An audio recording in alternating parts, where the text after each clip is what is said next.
Good morning सभी को। पिछली क्लास में हमने शुरू किया था chapter be my multiple I will be your factor, और हमने जाना था कि मल्टीपल्स क्या होते हैं। जब हम 2 और 3 को मल्टीप्लाई करते हैं तो 6 हमारे पास मल्टीपल मिलता है। लेकिन आज हम देखेंगे कि फैक्टर्स क्या होते हैं।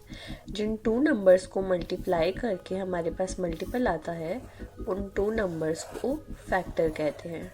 तो यहाँ पर हमारे 2 और 3 फैक्टर्स हो गए, तो हम लिख सकते हैं कि 2 and 3 आर फैक्टर्स ऑफ 6। आइए अब हम आगे बढ़ेंगे। अगर हम देखें 6 को तो हमें पता चलेगा कि कोई भी नंबर होता है तो उसके 2 फैक्टर्स हमेशा होते हैं, एक 1 और एक वो नंबर खुद।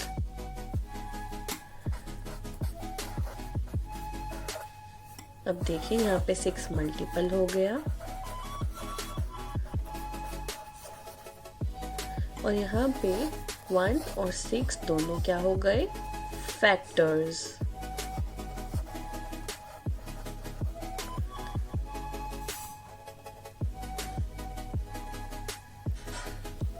अब हम आगे बढ़ेंगे। हम देखते हैं कि 1 मल्टीप्लाइड बाई 6 भी 6 होता है, और जब हम 2 को 3 से मल्टीप्लाई करते हैं तब भी हमारे पास 6 आता है। तो हमें क्या पता चलता है कि 6 के कितने फैक्टर्स हैं, 1, 2, 3 और 6। जिन नंबर्स के 1 और 6 यानी कि 1 और वो नंबर खुद, इन 2 से ज़्यादा फैक्टर्स होते हैं तो उन नंबर्स को हम क्या बोलते हैं, कॉम्पोजिट नंबर्स।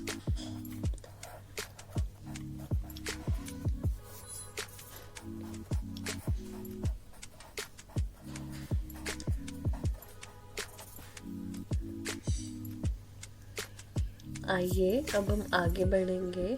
हम और तरह के नंबर्स की तरफ देखेंगे तो हमें पता चलेगा कि कॉम्पोजिट नंबर्स के अलावा एक तरह के नंबर और होते हैं, उन्हें बोलते हैं प्राइम नंबर्स।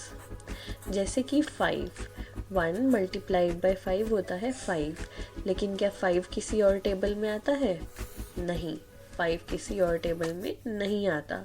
तो अगर हम 5 के फैक्टर्स लिखेंगे तो क्या होंगे, वो सिर्फ 1 और 5। तो ऐसे नंबर्स जिनके 2 ही फैक्टर्स हों, एक 1 और एक वो नंबर खुद, उन नंबर्स को हम क्या बोलते हैं, प्राइम नंबर्स। वो नंबर्स सिर्फ अपनी खुद की टेबल में आते हैं और किसी टेबल में नहीं आते, यानी कि और किसी नंबर को मल्टीप्लाई करने से हमें वो नंबर नहीं मिल सकता।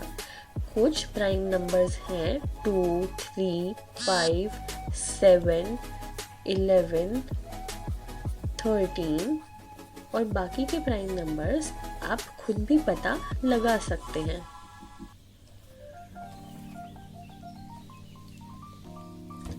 अगर हमें किसी भी नंबर के फैक्टर्स का पता लगाना हो तो हम वह फैक्टर ट्री का यूज़ करके भी पता लगा सकते हैं। फैक्टर ट्री आपको पता है? चलिए नहीं पता तो हम एक एग्जाम्पल लेकर करते हैं।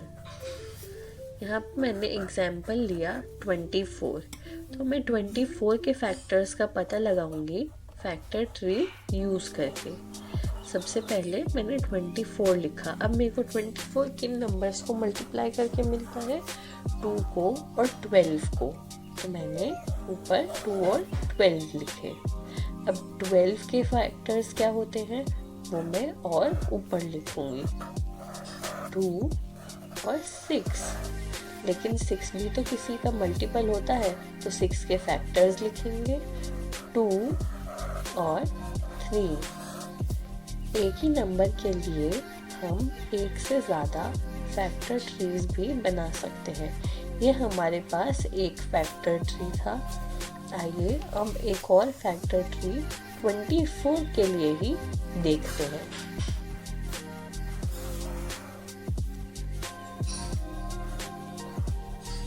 24 हमारे पास आता है किसकी टेबल में, 2 में और 12 में। जब हम 12 को 2 से मल्टीप्लाई करेंगे तो 24 आता है। इसकी जगह आप 8 मल्टीप्लाई बाय 3 भी कर सकते हैं। लेकिन अब मैंने यहाँ पे 12 के फैक्टर्स क्या लिखे, 3 और 4। पहले क्या लिखे थे, 6 और 2, और फिर उसके बाद मैंने यहाँ पे नेक्स्ट स्टेप में क्या किया, 2 और 2 फैक्टर ले लिया 4 का। तो जब मैं फैक्टर्स लिखती हूँ 24 के, तो इधर से मैं इस वाले फैक्टर ट्री में से देख के लिखूंगी पहले। तो मेरे पास फैक्टर्स मिलेंगे 1, क्योंकि 1 तो हर नंबर का फैक्टर होता है। उसके बाद 2, उसके बाद 3, फिर 4 और 12। इसके बाद जब मैं अगले फैक्टर ट्री पर बढ़ूंगी तब मैं और भी फैक्टर्स देख पाऊंगी, जैसे 6। आप इसी तरीके से और भी बहुत सारे अलग अलग फैक्टर्स का पता लगा सकते हैं। और हमेशा याद रखेंगे कि लास्ट में फैक्टर्स की लिस्ट में वो नंबर खुद भी ज़रूर आएगा।